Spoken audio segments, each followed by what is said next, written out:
How does a centrifugal pump work? Centrifugal pumps are used to pump water, oil, and other liquids. Let's try to understand why these pumps are designed to carry out the task of transporting liquids successfully.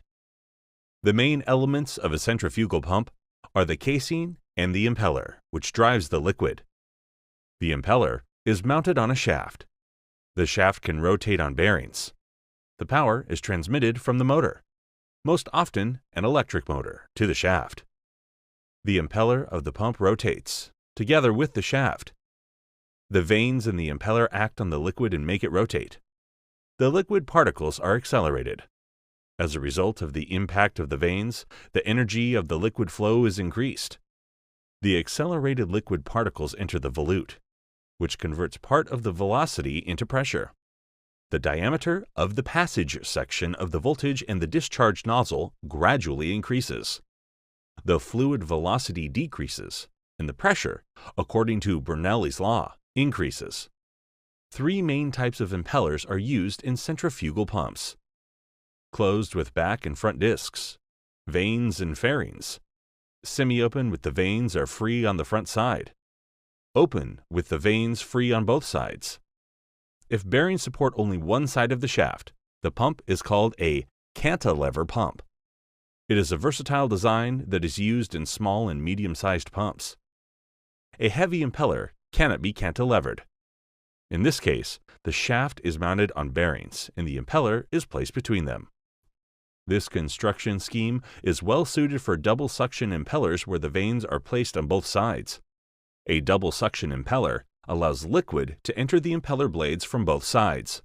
Thus, we have two pumping units without significantly increasing the weight and dimensions of the pump. This scheme is relevant for pumps with high capacities because the pumping units are installed parallel. Multi-stage centrifugal pumps. By installing pumps in series, the head of the liquid can be increased in the system. Pumps installed in series can be combined by placing several impellers in the same casing. The liquid will go from the first impeller to the second one, from the second impeller to the third one, and so on. Using a multi-stage arrangement can increase the head of the pump many times over, as the impellers are mounted in series, and each of them increases the head. In multi-stage pumps, different impellers can be used. For example, a screw centrifugal pump has an auger on the first stage and a centrifugal impeller on the second stage. When the pump is running, the liquid flows continuously into the pump casing through the suction nozzle. But what happens if there is no liquid in the pump?